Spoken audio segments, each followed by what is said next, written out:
Tuhan baik, sehingga pada pagi hari ini kita diizinkan Tuhan untuk boleh kembali ada menikmati hadirat Tuhan di dalam ibadah ini.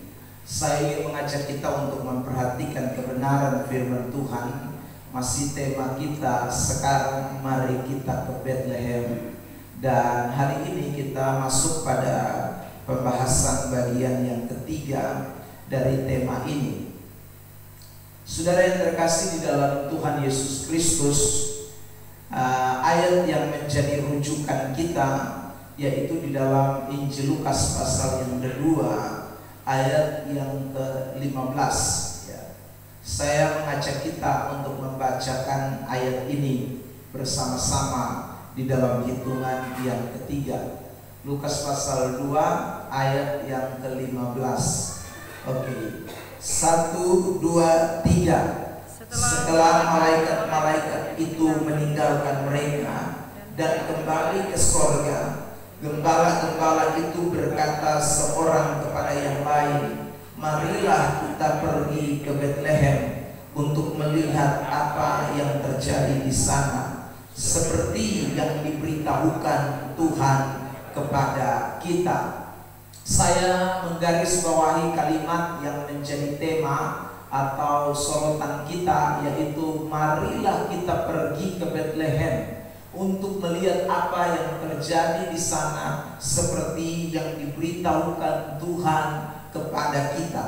Saudara yang terkasih di dalam Tuhan, perlu kita ingat kembali bahwa kita sudah membahas dua bagian dari tema ini. Yaitu yang pertama, kita membahas tentang kota kecil Bethlehem yang menjadi besar. Saudara mendengarkan khotbah ini pada minggu yang lalu dari Ibu Gembala. Lalu saudara yang terkasih dalam Tuhan, kita juga membahas ayat yang tadi itu dengan tema Jesus My Everything dalam ibadah Natal kita di hari Jumat kemarin. Saudara yang terkasih di dalam Tuhan, dan hari ini kita akan memperhatikan tema ini juga, namun dalam subtema yang berbeda, yaitu suka duka Bethlehem. Ini yang akan menjadi sorotan atau pembahasan kita pada kesempatan ini. Kalau saudara memperhatikan gambar ini, saudaraku, ini merupakan gambar Bethlehem Tempodoloi. Tadi yang saya tampilkan di awal itu gambar kota Bethlehem yang sekarang yang ada di Palestina.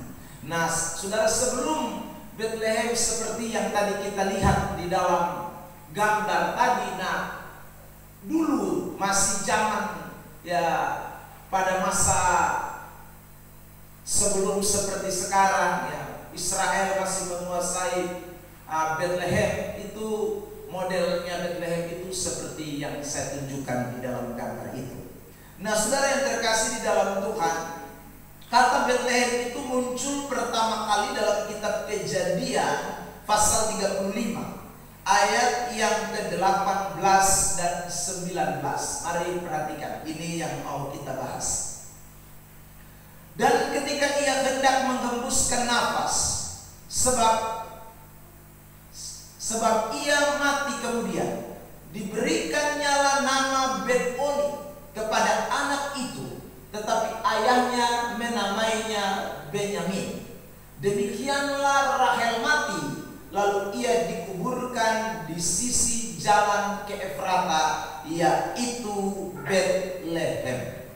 Jadi saudara, kalau kita search di Google atau di Alkitab kita tentang kata Bethlehem di dalam Alkitab, maka ayat yang akan pertama kali muncul adalah Kejadian pasal 35 ayat yang ke-19.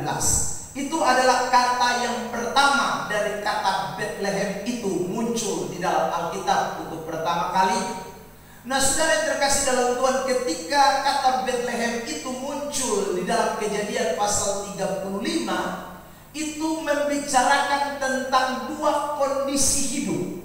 Kondisi hidup yang pertama digambarkan dengan saudara yang terkasih di dalam Tuhan, kata Benyamin yang saya garis bawahi, saudara. Lalu kondisi kehidupan yang kedua ditandai dengan kata Ben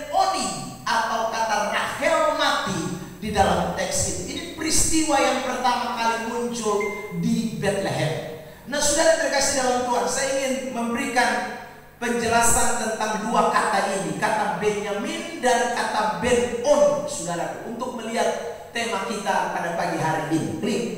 Nah, saudara terkasih dalam Tuhan, kata Benyamin itu dapat diterjemahkan menjadi son of my strength atau son of happiness, anak kekuatan atau anak kebahagiaan. Itu nama Benyamin. Nah, saudara, jadi kalau ada nama Benyamin, Bapak Min ada di sini, ya, saudara, itu artinya son of my strength. Tuh, anak adalah kekuatan, anak adalah kebahagiaan, son of happiness. Itu bicara tentang Benyamin. Makanya tadi saya katakan, ketika Bethlehem muncul pertama kali di dalam Alkitab, itu bicara berkaitan dengan orang yang bernama Benyamin, son of my strength, son of happiness. Itu muncul pertama kali. Nah, saya sebut dengan kata yang singkat, suka atau kebahagiaan. Tapi juga di Bethlehem itu muncul kata yang kedua, yaitu Ben-oni. Saudara terkasih dalam Tuhan, ya, duka cita. Ben-oni itu artinya son of my trouble, anak kesukaranku. Saudara terkasih dalam Tuhan. Jadi di Bethlehem kita menemukan dua situasi kehidupan. Di Bethlehem kita menemukan dua, saudaraku, situasi kehidupan. Situasi kehidupan yang pertama diistilahkan dengan kata Benyamin, son of my strength atau son of happiness. Tetapi juga di Bethlehem juga digambarkan dengan suatu keadaan duka cita. Bukan hanya Rahel mati, tetapi Ben-oni, son of my trouble, anak kesukaranku.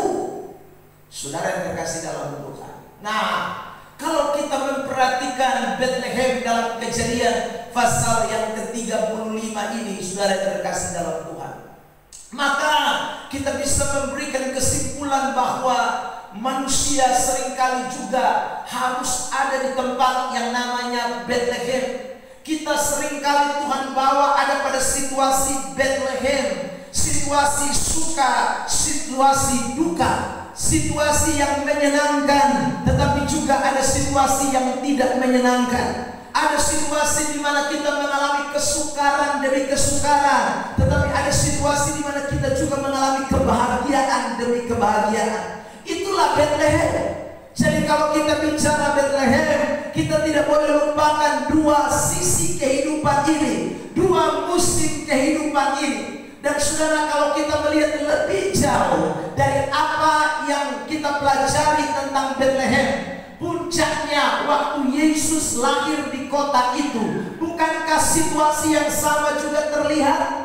Bahwa waktu Yesus ada di kandang Bethlehem itu bersama Maria dan Yusuf, itu menggambarkan situasi yang tidak menyenangkan. Itu bicara sesuatu yang tidak baik, itu bicara tentang situasi yang buruk, saudaraku.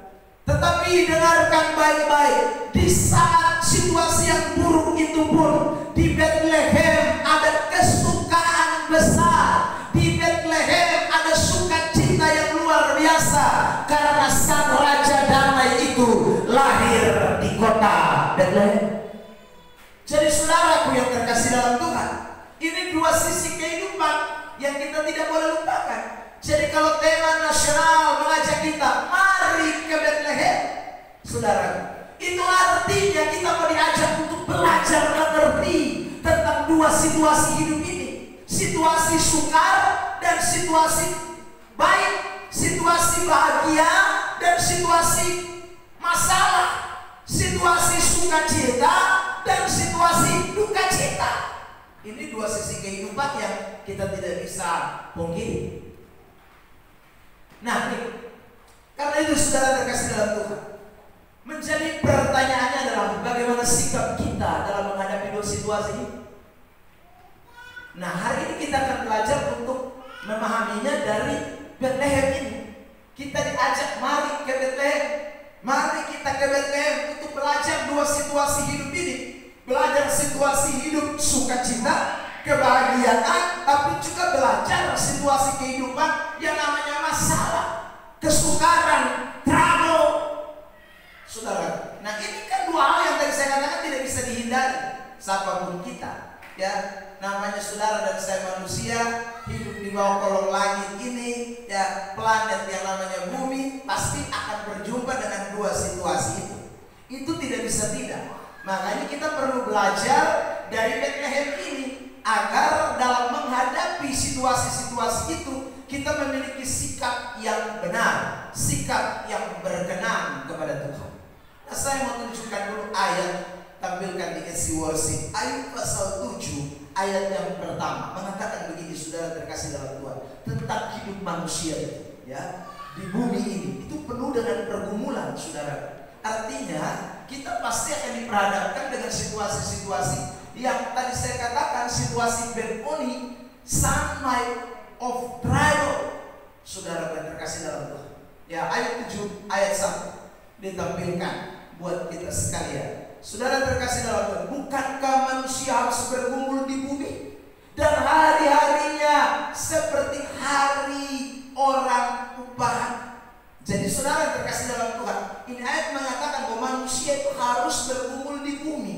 Kalau namanya ada kata bergumul di sana, itu berarti manusia itu tidak hanya diperhadapkan dengan satu situasi. Itu berarti manusia tidak hanya diperhadapkan dengan yang namanya kebahagiaan, happiness, tidak hanya diperhadapkan dengan strength, kekuatan, tetapi kadang-kadang kita diperhadapkan dengan pergumulan yang berat, troublemaker, saudara.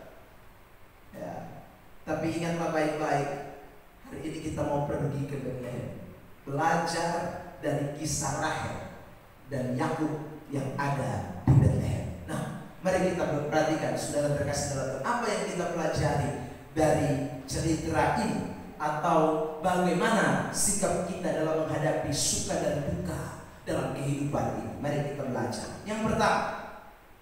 Yang pertama adalah fokus pada hasil dan bukan pada proses. Ada amin? Ada amin? Bilang dulu sama-sama dengan saya, 1, 2, 3. Fokus pada hasil bukan pada proses. 1, 2, 3. Fokus pada hasil bukan pada proses. Saudara terkasih dalam Tuhan, ini sikap yang harus kita miliki waktu kita diperhadapkan dengan dua musim kehidupan. Ya saudara, belajarlah untuk fokus bukan pada proses yang sedang dijalani, tetapi fokuslah kepada hasil dibalik daripada proses. Itu yang akan membuat kita tenang. Itu yang akan membuat saudara dan saya dapat melewati step by step dari saudaraku setiap musim kehidupan. Itu yang akan membuat kita tidak terlena ketika kita ada dalam situasi happiness, atau juga kita menjadi orang yang kemudian ambruk jatuh ketika kita ada di dalam situasi kesukaran. Saudara, kalau kita fokus pada hasil dan bukan pada proses, maka sekali lagi kita akan menjadi orang-orang yang betul-betul menikmati Bethlehem yang sesungguhnya. Tapi kalau saudara tidak melihat pada hasil, tapi memperhatikan fokus kepada proses, saudara akan jadi orang seperti Rahel yang mati dan tidak menikmati Bethlehem. Saya tunjukkan ayat ini buat kita sekalian. Perhatikan Kejadian 35 ayat 16 sampai ayat 17. Sesudah itu berangkatlah mereka dari Betel. Ketika mereka tidak berapa jauh lagi dari Efrata, bersalinlah Rahel. Perhatikan kalimat ini, ya. Bersalinlah Rahel, dan bersalinnya itu sangat sukar. Nah, garis bawah kalimat itu. Bersalinnya itu sangat sukar, sedang ia sangat sukar bersalin. Berkatalah bidan kepadanya, jangan takut, sekali ini pun anak laki-laki yang kau dapat. Saudara terkasih dalam Tuhan, saya garis bawahi kata bersalin itu sangat sukar, ya. Saya garis bawahi kalimat bersalin itu sangat sukar. Kalimat bersalin itu sangat sukar, itu menunjuk kepada suatu proses. Saudara terkasih dalam Tuhan, ini yang namanya proses. Semua ibu-ibu pernah merasakan sakit bersalin. Saudara terkasih dalam Tuhan, tetapi proses yang digambarkan di dalam ayat ini sebagai sangat sukar dalam bersalin itu, saudara, ada satu kata penghiburan yang muncul di ayat berikutnya. Perhatikan kalimat itu adalah anak laki-laki yang kau dapat. Ya. Anak laki-laki yang kau dapat. Kalimat ini menunjuk pada hasil yang didapat setelah proses. Pertanyaannya sekarang, saudara mau lihat yang sukar bersalin atau mau lihat anak laki-laki yang didapat? Banyak orang ketika ada di Bethlehem yang dia lihat cuma sukar bersalinnya, yang dia lihat cuma saudaraku sukar bersalinnya. Dia tidak melihat kepada anak yang akan dilahirkan. Dia tidak saudaraku melihat pada anak yang akan dilahirkan. Sehingga saudara terkasih dalam Tuhan, ketika Rahel dia mulai sakit bersalin dan ada seorang bidan yang menolong dia, beri kekuatan kepada dia. Tapi kalimat tadi menunjukkan kepada kita bahwa ternyata Rahel itu, saudara terkasih oleh Tuhan, sangat sukar bersalin. Melewati proses itu dia sangat sukar, sampai akhirnya dia meninggal atau dia mati. Saudara yang terkasih di dalam Tuhan Yesus Kristus, hari ini kita semua belajar dari firman Allah bahwa ada kalanya Tuhan mengizinkan kita juga mengalami yang namanya sakit bersalin. Ada saat di mana Tuhan proses ketemu hidup itu model kayak orang sakit bersalin. Makan tak enak, tidur tak nyenyak, berdiri susah, duduk pun susah, melenggang susah, matono susah. Pokoknya orang kalau sakit bersalin sudah tahu tuh. Pokoknya setengah mati. Saudara, berdiri sebentar masuk, sebentar keluar, ya. Sebentar duduk, sebentar bangun. Nah itu kenapa? Karena ada proses. Hidup ini juga terkadang begitu. Tuhan mengizinkan kita masuk pada proses seperti orang sakit bersalin. Saudara terkasih, itulah Bethlehem. Itulah saudara terkasih kondisi hidup manusia. Dan ini kita tidak bisa lari dari kenyataan. Saudara terkasih dalam Tuhan, tapi jangan fokus kepada itu. Sebab kalau kita fokus kepada itu, kita akan menderita. Kalau kita fokus pada itu, kita akan menderita. Kalau kita fokus pada itu, kita akan menjadi orang-orang yang kemudian bisa pesimis, bisa mengeluarkan kata-kata bersungutan, kecewa, putus asa. Saudara terkasih dalam Tuhan, makanya ibu-ibu yang hamil, kalau mereka lihat pada proses, mereka akan bilang begini, gak usah hamil lagi. Karena lihat pada proses. Nanti sudah lihat kalau pada proses, berhenti dulu, itu hari setengah mati. Bayangkan dokter susuntik itu obat apa? Berangsang, sulima botol. Itu sudah terkasih. Tapi anak main tidak keluar. Ya. Kalau dilihat pada proses itu, dia bilang berhenti. Laki bilang, mak tambah satu, lu yang beranak. Karena yang dilihat pada proses. Ya. Dia tidak mau. Saudara terkasih dalam Tuhan. Karena proses itu menyakitkan. Proses itu tidak mengenakan. Saudara terkasih dalam Tuhan. Itu hidup. Itu fakta. Ya. Kita tidak bisa lari dari kenyataan itu. Makanya tahun ini kita diajak, ayo ke Bethlehem dong. Ya. Mungkin saudara yang terkasih dalam Tuhan, hari-hari ini saudara sedang diperhadapkan dengan masalah yang berbeda-beda. Tapi dengar baik, Anda sedang ada di Bethlehem. Jangan lihat pada masalah itu. Itu proses yang Tuhan izinkan terjadi dalam hidupmu. Sebab kalau kau terus fokus kepada masalah, engkau akan mungkin bisa berkata, Tuhan aku mau mati saja tahun ini. Hidup pun tak enak. Saudara akan putus asa berkata, Tuhan aku berhenti mengiringi engkau. Engkau akan berkata, Tuhan cukup sudah. Terlalu repot hidup ini. Kalau kamu hanya fokus kepada proses. Tapi dengarkan baik-baik. Fokuslah kepada hasil yang ada di depan kita. Hasil dari suatu proses itu menjadi penting bagi saudara dan saya. Sebab kalau kita melihat hasil dari proses itu menjadi luar biasa. Kenapa? Karena dari Benyamin itu akan lahir keturunan. Saudara, dari Benyamin itu akan menjadi suatu simbol kemenangan, kekuatan bagi Israel karena ada Benyamin. Ada amin? Amin. Makanya perhatikanlah saudara, hasil yang ada di depan. Memang hasil yang ada di depan itu jauh dari pandangan kita. Hasil yang ada di depan itu bahkan saudaraku mungkin tidak pernah timbul di dalam hati saudara. Ya, hasil yang ada di depan itu mungkin saudara terkasih dalam Tuhan tidak pernah engkau pikirkan dan bayangkan sebelumnya. Tetapi itulah yang Tuhan sediakan. Itu yang Tuhan berikan. Anak laki-laki itu simbol sesuatu penghargaan, penghormatan ya bagi orang Israel. Orang kalau di Israel dia belum dapat anak laki-laki, sama kayak orang di NTT juga. Itu rasanya belum punya anak. Saudara terkasih dalam Tuhan.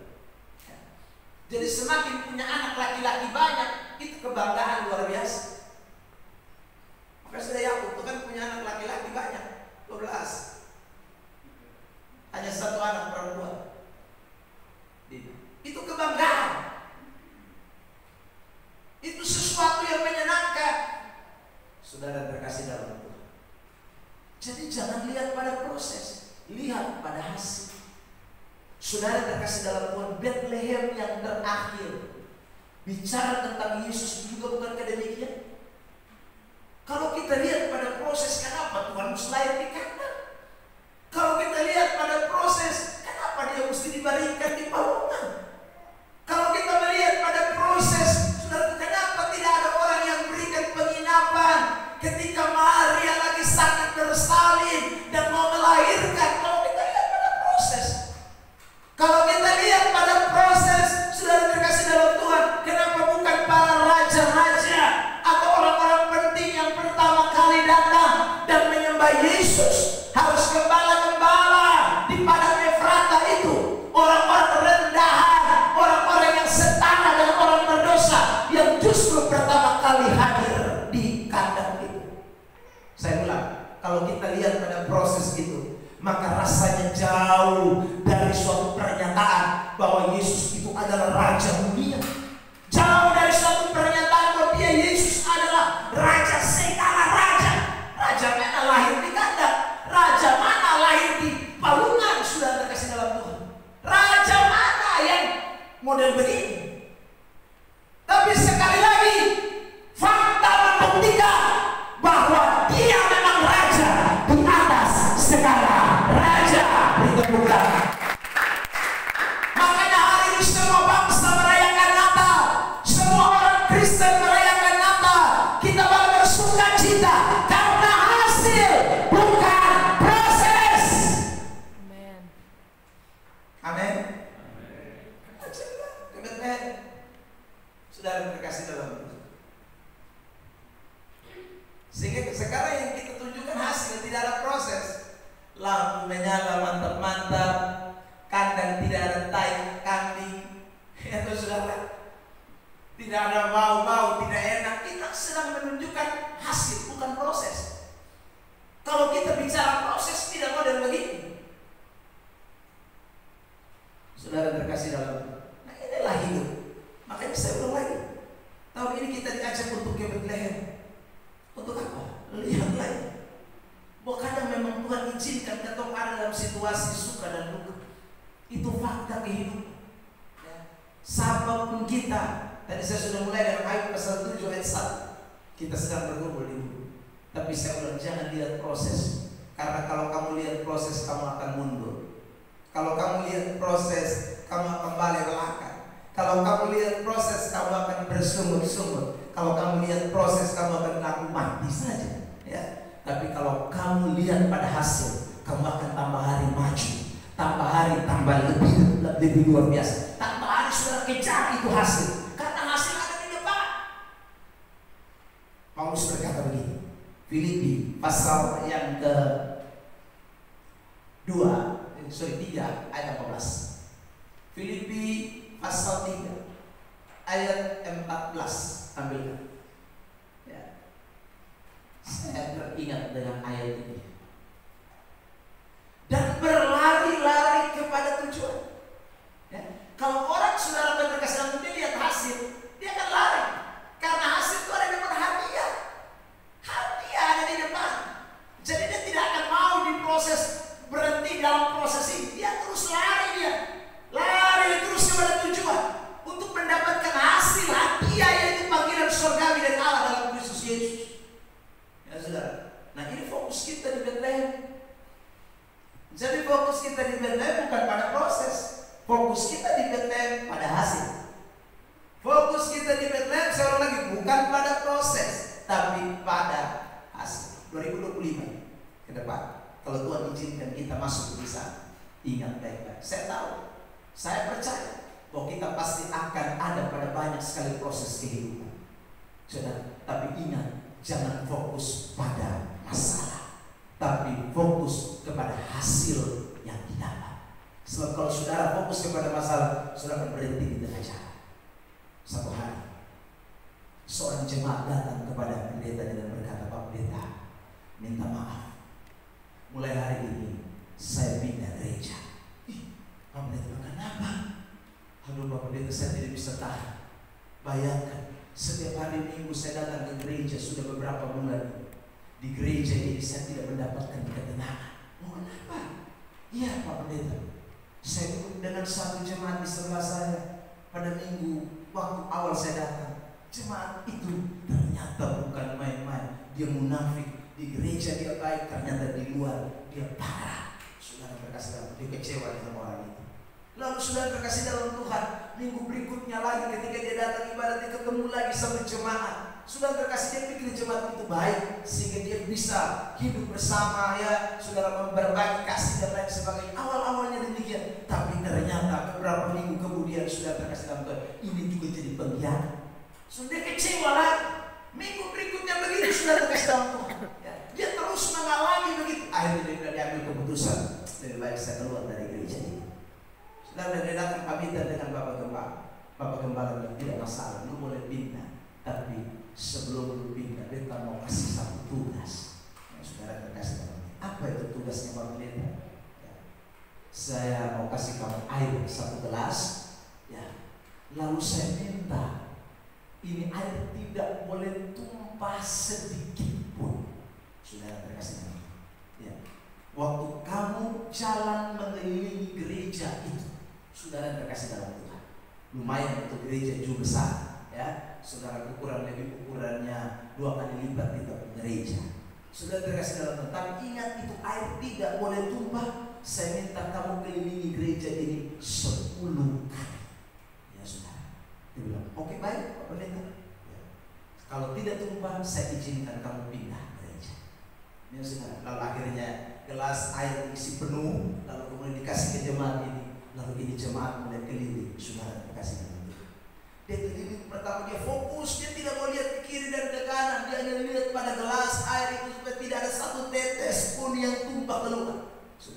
Dan sudah dia kelilingi sampai 10 kali. Dia datang, dia Pak Pendeta, tidak tumpah satu titik pun. Lalu Pak Pendeta bilang begini, nah, kalau kamu datang ibadah, kalau kamu datang ke gereja, kamu hanya lihat orang ini, orang itu, ya sudah kamu lihat si A, si B, si C, kamu tidak fokus pada hasil terakhir, maka kamu akan pasti kecewa. Kamu akan terus kecewa karena tidak ada orang yang bisa menyenangkan engkau, tidak ada orang yang bisa sejalan dengan kamu punya pikiran. Tapi coba kamu hanya fokus kepada hasil itu saja, maka percayalah kamu akan sampai kepada tujuan. Sama seperti tadi kamu keliling ini gereja 10 kali. Kenapa itu air tidak tumpah? Karena kamu tidak peduli dengan apapun. Kamu fokus pada air.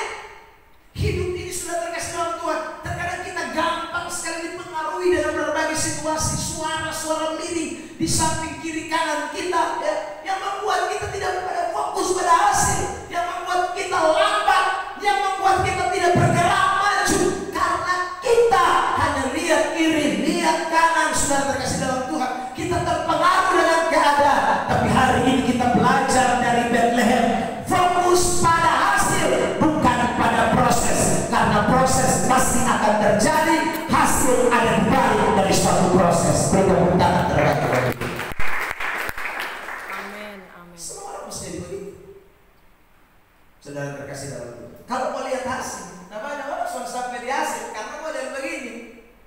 Waktu Tuhan prosesan dia mulai kecewa. Waktu Tuhan prosesan dia mulai salahkan si A, si B, si C. Waktu Tuhan prosesan dia, saudara terkasih dalam Tuhan, dia bilang, ini hidup di model keamanan. Nah, orang begini tidak sampai pada tujuan. Hasil dia tidak akan peroleh.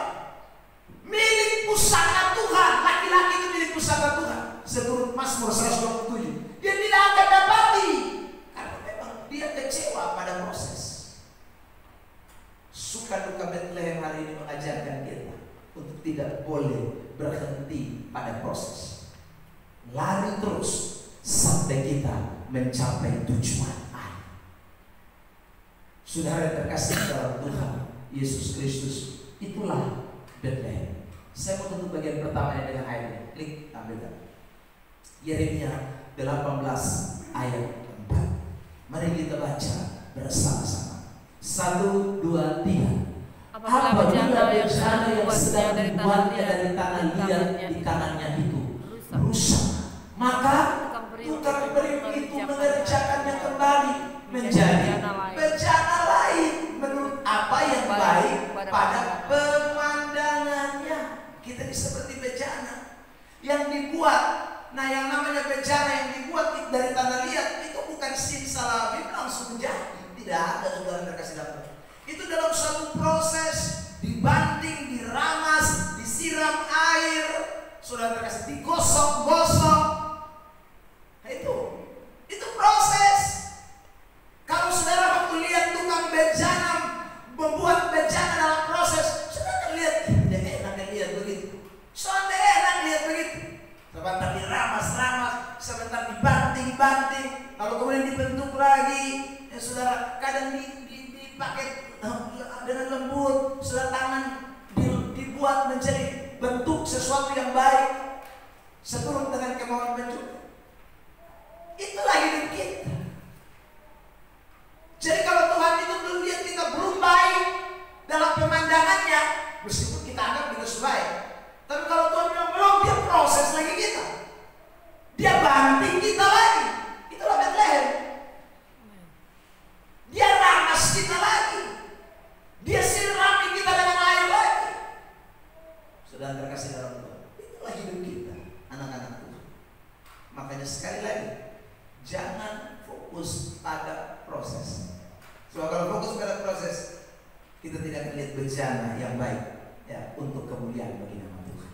Ya, tapi kalau kita lihat pada hasil, kita akan terus, biar di proses sakit, biar di proses itu tidak menyenangkan, di proses itu tidak, saudaraku, buat kita ya kanan mau maju susah, mundur susah, tinggal di tempat susah, seperti orang sakit bersalin. Tapi yang pasti ada hasil di balik dari pada proses. Makanya ibu-ibu yang kalau hamil dan melihat pada hasil, begitu lahir anak laki-laki ganteng, dia langsung bilang sama laki-laki, "Bapak, tahun depan tambah 1 lagi." Karena hasil. Ya, karena yang dilihat pada hasil. Begitu lihat anak cantik, imut-imut, lari kiri kanan, gemoy, mama langsung bilang, "Wah, 5 tahun nih." Karena hasil. Amin.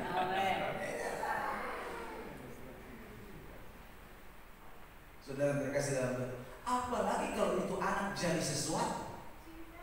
Saudara terkasih dalam Tuhan, dia besar, ya, jadi polisi, jadi tentara, bapak mama tambah bangga. Kadang-kadang sebuah sudah tua, minta maaf sudah menopause. Coba itu hari kita anak banyak. Karena hasil. Karena hasil. Saudara, waktu dulu waktu dia masih cengeng lari kiri kanan, kita lihat proses kita kepala sakit. Kita baku salah kiri kanan, jangan banyak.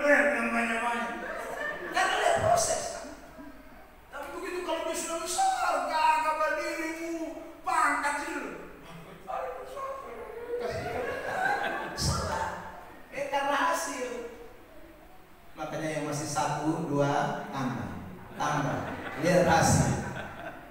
Amin. Ya. Hasil. Sudah terkasih dalam itu. Sorry ya. Seandainya Bapak Langgar masih ada, ya, Mama Las minus kuat, dia anak-anak begini, rasanya itu mau hamil tambah.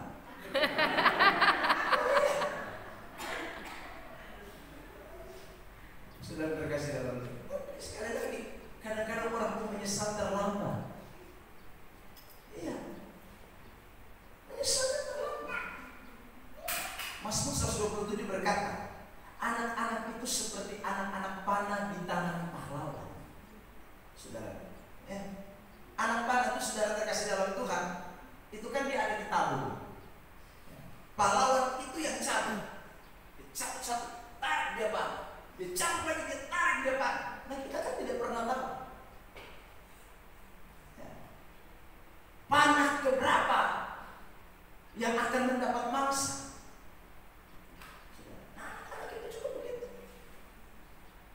Makanya hidup ini sekali lagi, jangan lihat pada proses, lihatlah pada hasil. Kalau sudah fokus pada itu, Anda akan terus maju, bukan mundur. Ya, itu hal pertama dari Bethlehem. Kedua, mari kita lihat sikap kita dalam menghadapi suka dan duka. Yang kedua, ingat, berpikir positif. Ini penting. Sudah, berpikir positif. Karena memang kadang-kala situasi sukar itu bikin kata pikir negatif. Jangankan situasi sukar, kadang-kadang orang yang memang berpikir negatif itu situasi baik pun dia bisa pikir negatif. Ya. Situasi yang happiness, situasi yang bukan jelek loh, tapi dia juga bisa ada dalam situasi yang negatif tinggi. Ya, berpikir negatif. Jadi itu tidak bukan karena situasi suka atau duka saja. Kadang-kadang di duka orang bisa berpikir negatif, kadang-kadang di suka orang bisa berpikir negatif. Nah, saudara terkasih dalam Tuhan, ini yang membuat orang tidak bisa menikmati Bethlehem. Itu yang membuat orang tidak bisa melihat sesuatu yang baik di Bethlehem. Karena ketika diperhadapkan dengan situasi sukar, situasi baik, yang ada dalam pikirannya cuma negatif thinking. Cuma semua yang tidak menyenangkan, semua yang pokoknya buruk, semua yang jelek, itu yang ada di pikiran. Itu yang susah. Lihat ayat, saudara terkasih dalam Tuhan. Ya, perhatikan ya. Kita baca Kejadian 35 ayat 18. Dan ketika ia hendak menghembuskan nafas, sebab ia mati, kemudian dikatakan, diberikan ialah nama Ben-Oni kepada anak itu. Jadi Rahel ini kasih nama dari anak, son of my trouble. Ini anak kesukaran. Tetapi ayahnya menamai beda. Berarti saudara Yakub tidak setuju dengan Rahel. Ya, kenapa lu mesti kasih nama ini anak Ben-Oni? Dia rubah menjadi Benyamin, yang artinya son of my strike, son of happiness. Dia anak kebahagiaan, bukan anak kesukaran. Dia anak yang mendatangkan kekuatan, bukan anak yang mendatangkan trouble dalam hidup ini. Ini pikiran positif. Saudara mau pilih pikiran mana? Pikiran Rahel atau pikirannya Zia? Kalau saudara dapat di pikirannya Rahel, ya saudara mati, selesai hidup ini. Saudara terkasih dalam Tuhan. Kalau saudara pikir sukar, sulit, saudara terkasih dalam Tuhan, tidak menyenangkan, jahat, jelek, itu yang ada pada otak kita. Saudara terkasih dalam Tuhan. Bagaimana kita bisa melihat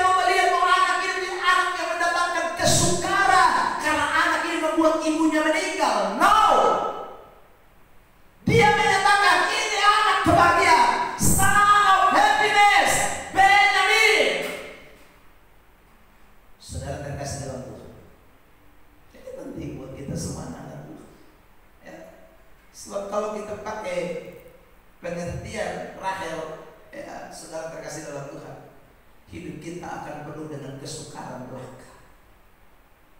Ya. Tapi milikilah pikiran seperti Yakub. Ya.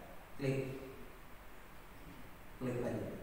Orang Kristen yang ke Bethlehem tidak berpikir seperti Rahel, tetapi seperti Yakub. Berpikir positif saja. Positif thinking. Itu memang susah itu. Apalagi dalam keadaan model begitu tuh, ya itu memang sulit. Tapi Yakub bisa buat, berarti kita juga bisa. Kalau Yakub bisa, saudaraku, menyatakan ini Benyamin bukan Ben-Oni, maka saya rasa kalau Yakub melakukan itu dalam kemanusiaannya yang sama dengan saudara dan saya, maka kita pun tentu bisa. Ketika dalam menghadapi situasi, mungkin orang bilang lu hidup susah saya, ya. Mungkin orang bilang sudah terkasih dalam Tuhan, ya lu tidak akan bisa jadi apa-apa. Mungkin orang selalu berkata kamu begini, kamu begitu, sudah terkasih dalam Tuhan. Tapi jadilah orang yang berpikir positif.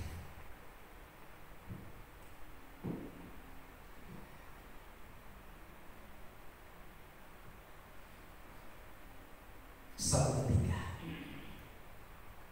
seorang raja dan anak buahnya, ini raja ini hobi sekali berburu, saudara terkasih dalam Tuhan. Karena hobi berburu, maka raja ini suka masuk hutan, keluar hutan. Tapi di antara anak-anak buahnya itu ada satu anak buah yang sangat dipercayai, saudara, yang terus menemani dia ketika sedang berburu. Jadi satu hari mereka mau masuk ke hutan, lalu kemudian berburu, saudara. Berburu belum dapat hasil buruan, mereka duduk untuk melepas kelelahan, capek. Waktu duduk, saudara yang terkasih dalam Tuhan, si pembantu ini atau prajurit yang menemani si raja itu sambil lap-lap senjata. Ya, saudara. Waktu lap-lap senjata, dia tidak sadar kalau di dalam senjata itu masih ada peluru. Dia lap-lap, dia ternyata saudara tangannya itu, jarinya itu salah sentuh, sehingga sentuh karena dia punya pelaku. Ya. Maka saudara terkasih dalam Tuhan, peluru itu meluncur keluar dari senjata. Nah, waktu meluncur keluar senjata itu persis diperhadapkan ke raja, saudara. Nah, saudara terkasih dalam Tuhan, pas senjata itu mengeluarkan peluru, saudara, raja kaget. Dan begitu kaget, ternyata saudara yang terkasih dalam Tuhan, raja sudah kena tembak. Tapi bersyukur yang kena tembak itu cuma jempol kaki raja, saudara. Dan akhirnya jempol kaki raja itu harus diamputasi, dipotong, saudara terkasih dalam Tuhan. Raja begitu murka dan begitu pulang, dia bilang penjarakan ini prajurit, kurang ajar dia, ya. Tidak hati-hati, tidak waspada, pegang senjata sembarangan. Saudara terkasih dalam Tuhan, akhirnya singkat cerita, dipenjarakanlah si prajurit tersebut. Waktu saudara terkasih dalam Tuhan dipenjarakan, raja ini namanya sudah hobi untuk berburu, maka dia tidak bisa kalau tidak berburu. Satu kali kelak kemudian saudara dia pergi berburu lagi. Tapi kali ini dia jalan sendiri karena anak buah yang lain itu tidak tahu berburu. Hanya satu-satunya anak buah yang bisa berburu adalah yang sudah masuk penjara karena tembak di mukanya. Maka dia pergi berburu sendirian. Waktu dia sampai di hutan, saudara terkasih dalam Tuhan, ternyata dia masuk ke satu suku, yang suku di mana suku di situ suku yang paling ganas, tukang makan orang alias kanibal. Raja itu dikepung dan kemudian ditangkap, saudara. Begitu ditangkap, lalu kemudian mereka pesta karena ini dapat makanan enak ini, ya saudara. Mereka mau makan ini raja. Tapi saudara, ada aturan di suku itu bahwa manusia yang dimakan itu tidak boleh ada cacat. Saudara, maka sebelum mereka potong dia, sembelih dia, mereka cek dari kepala sampai kaki. Dicek ternyata, nah, jempol satu tidak ada. Saudara terkasih dalam, ini kita tangkap salah orang. Menurut aturan di suku kita tidak bisa makan model begini, cacat. Ya saudara terkasih dalam Tuhan. Maka akhirnya dia bilang, bikin apa makan manusia cacat? Nanti kita salah kepada Begitu lepaskan raja bilang, puji Tuhan, untung jempol kakiku melayang. Kalau seandainya jempol kakiku itu hari tidak melayang, maka hari ini beta sudah diseti di suku Kalimantan. Dia pulang lalu kemudian dia panggil prajurit yang lepaskan itu yang saya penjara, lepaskan dia. Dia terlalu berarti dalam hidup saya. Kalau bukan dia, saya sudah jadi kanibal. Orang semakan ke sahabat saya. Sudah terkasih dalam Tuhan. Jadi akhirnya si prajurit yang tadi di penjara itu dilepaskan. Jadi saudara, prajurit yang dilepaskan, terima kasih Baginda Raja. Baginda juga berkata, kamu jangan terima kasih, saya terima kasih. Gara-gara kau saya selamat. Ya sudah, untung jadi jempol saya selamat. Tapi ini prajurit juga bilang, tidak, makasih Baginda. Saya juga terima kasih Baginda. Seandainya saya tidak masuk penjara, ya, saya pasti akan temani Baginda. Nah, kalau mereka tidak makan Baginda karena cacat, dong pasti makan saya karena saya tidak cacat. Tapi bersyukur saya di penjara karena itu saya juga selamat. Berpikir positif. Amin. Amin. Waktu cari hilang tidak enak. Berpikir negatif akhirnya kasih masuk dalam penjara. Sudah terkasih dalam Tuhan. Waktu di penjara si prajurit juga marah-marah di dalam penjara. Saya tidak sengaja kok. Ya saya hanya lap-lap senjata atau itu peluru lari keluar. Ya, waktu berpikir negatif semua dipersalahkan, keadaan dipersalahkan, segala macam dipersalahkan. Tapi waktu berpikir positif, saudara lihat, ternyata ada kebaikan-kebaikan di balik daripada setiap bagian yang Tuhan izinkan terjadi. Ada amin. Jadilah orang Kristen yang berpikir positif. Makanya saudara terkasih dalam Tuhan Yusuf, ketika dia dibuang ke sumur, dia tidak pikir negatif. Waktu dia dijual ke saudara orang-orang Midian, dia tidak berpikir negatif. Waktu dia jadi pembantu di rumah Potifar, dia tidak berpikir negatif.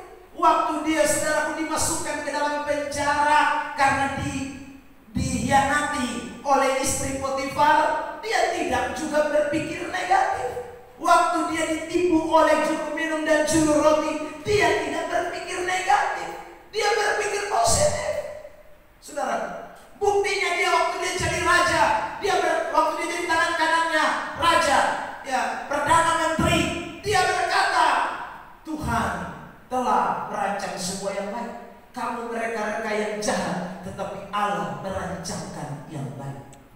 Orang berpikir positif akan melihat rancangan Allah itu rancangan damai sejahtera. Orang berpikir positif akan melihat Allah turut bekerja dalam segala sesuatu untuk mendatangkan kebaikan, bukan mendatangkan kecelakaan.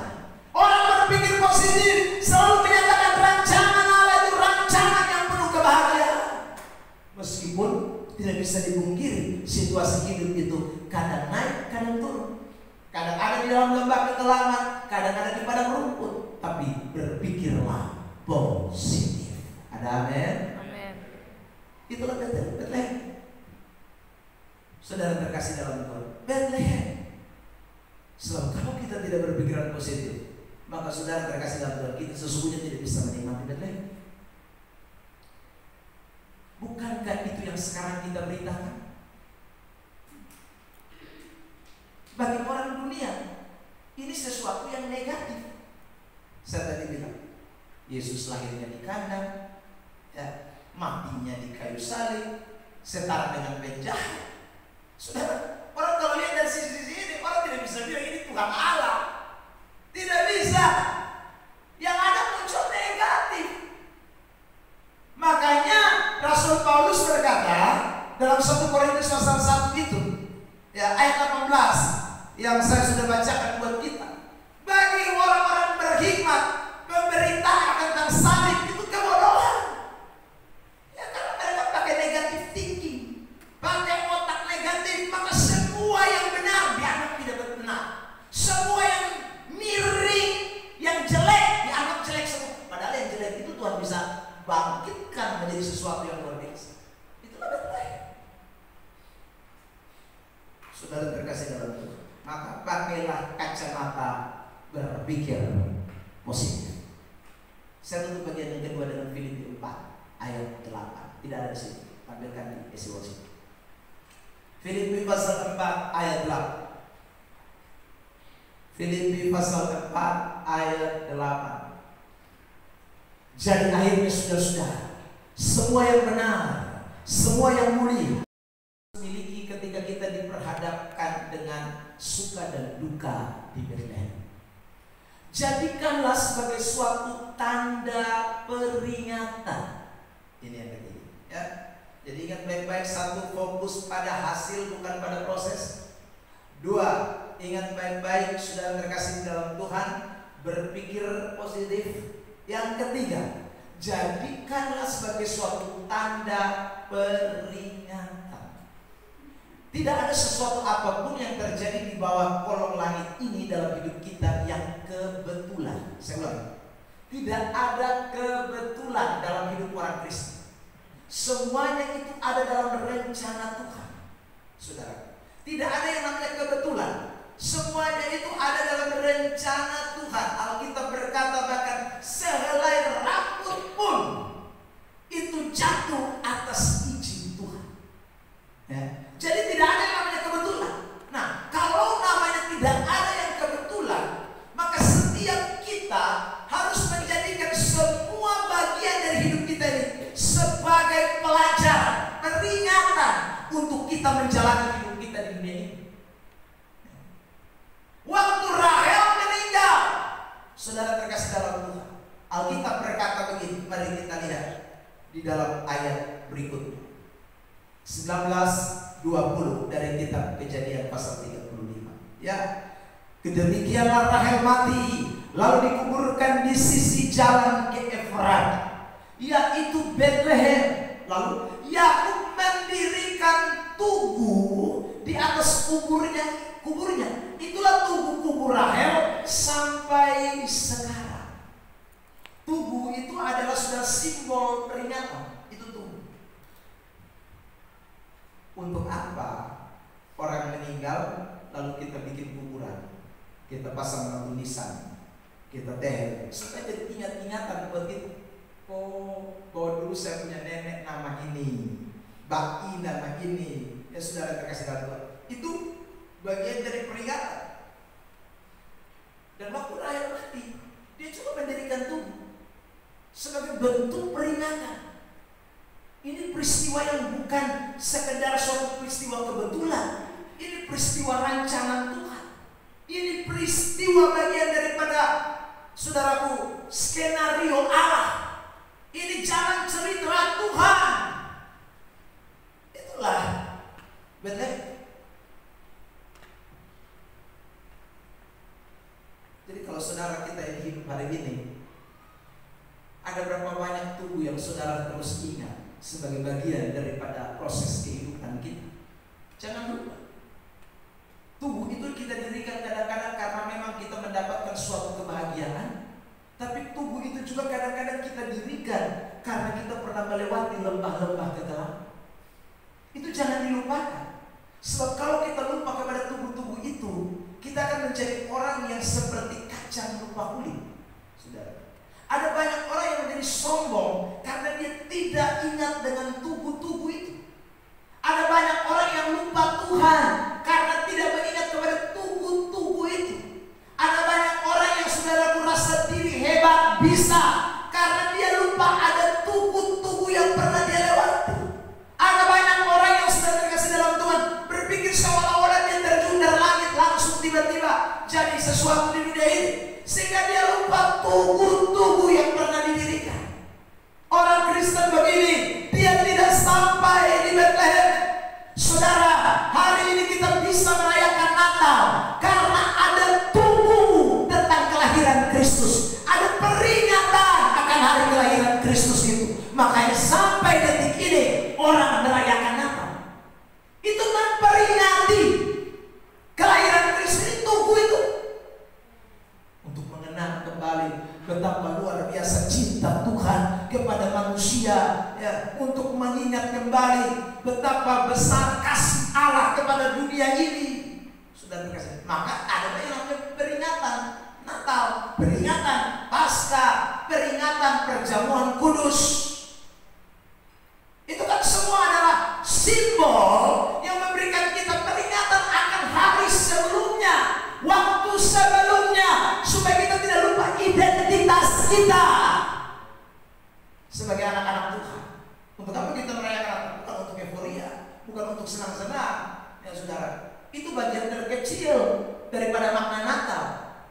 Makna Natal kan sesungguhnya mengingatkan kepada kita cinta Tuhan yang besar kepada kita. Ini peringatan, sehingga kalau kita hari ini kita bisa jadi orang yang diberkati. Oh, kita ingat, oh ini rupanya karena cinta Tuhan. Ini karena Bethlehem, karena ada tugu peringatan itu. Makanya simbol-simbol Natal kita beri, ya saudara. Ada kandang, kadang orang mulai bikin pernak-pernik, ya, bayi, gambar bayi ada di palungan. Untuk apa? Itu tuh yang membuat kita ingat kepada situasi yang lampau. Nah, hidup kekristenan ini untuk itu, saudara terkasih dalam, butuh ingat-ingatan. Saya tidak tahu sekali lagi berapa banyak tugu yang kita sudah lewat, tapi coba ingat kembali. Wah, saya pernah alami hidup begini, saya pernah dalam situasi ini, saya pernah dalam keadaan seperti ini. Itu tuh peringatan. Kalau saya hadir hari ini sampai detik ini seperti ini, itu berarti karena ada hal-hal yang sudah pernah saya lewati sebelumnya. Saudara terkasih dalam, ada hal-hal yang saya pernah lewati sebelumnya. Waktu kemarin saya ke Wetan, saudara, naik pesawat yang dicarter, umur saudara, saya masuk bandar udara Del Tari, ya, itu tidak pakai tiket, ya, hanya tunjukkan saja WA yang mengirim dari perusahaan sana, ya. Karena itu satu pesawat Wings Air itu sudah dicarter khusus hanya untuk orang-orang yang berangkat ke Wetan untuk mengikuti Natal. Dan terkasih dalam, waktu saya jalan saya ingat Tuhan, ini hari, ya, kita bisa naik pesawat yang dicarter khusus. Saudara terkasih dalam Tuhan, waktu saya ingat cinta Tuhan dalam hidup saya, ingat kembali dulu jalan kaki, ingat dulu saudaraku naik motor Tornado,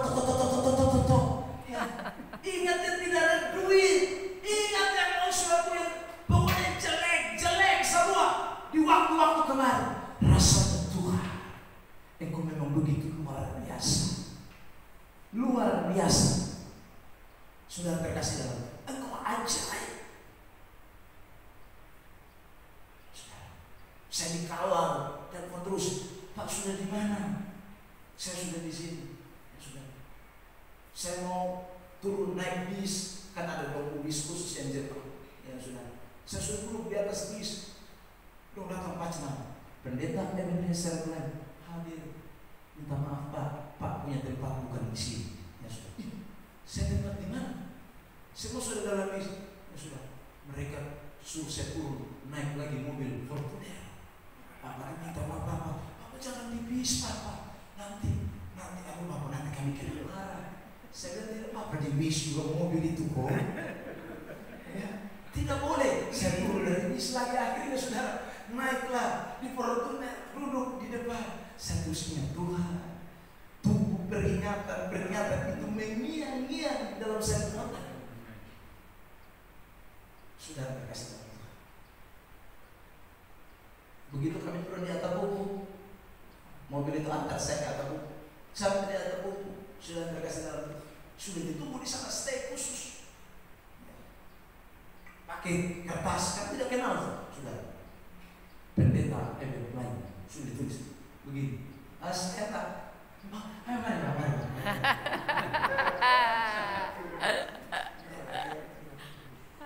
Saya dikasih kursi khusus yang hanya boleh diduduk oleh general manager 001. Sudah di speedboatnya mereka. Naik itu termasuk duduk. Itu kursi itu model kayak kursi yang memang enak, meskipun gelombang hantam betul ke arah. Ya saudara terkasih dalam itu. Begitu turun sampai di Wetan, disambut lagi dibawa ke tempat penginapan itu yang sudah di sana itu harusnya mungkin ya 2 orang 3 orang baru bisa tinggal di satu kamar. Terus kamarnya cukup luas, saudara, ya sudah dilengkapi dengan AC segala macam, kulkas, roti bakar, semua lengkap, saudara, mengalahkan hotel. Saya begitu masuk, saudara, nah Bapak, sarapannya sudah disiapkan.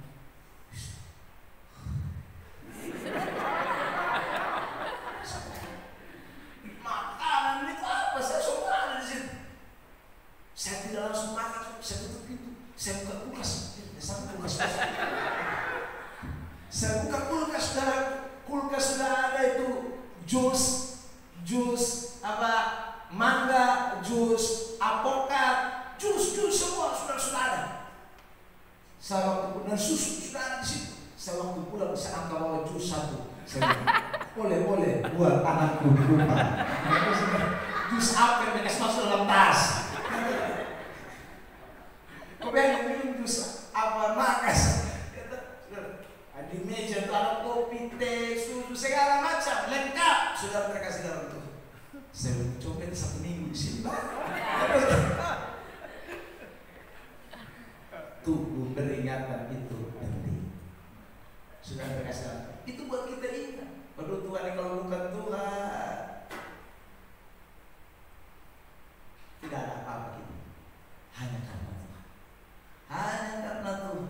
Hanya karena Tuhan. Saudara terkasih dalam. Makanya hidup ini ingat, tubuh-tubuh itu dilewati, jangan hanya berlalu begitu saja. Itu akan bikin saudara tidak bisa lari dari Tuhan. Saudara akan tetap cinta Tuhan. Ya. Mau diberkati, saudara rasa, oh ini bukan karena beta, ini karena Tuhan. Kalau bukan karena Tuhan, saudara ada pada posisi.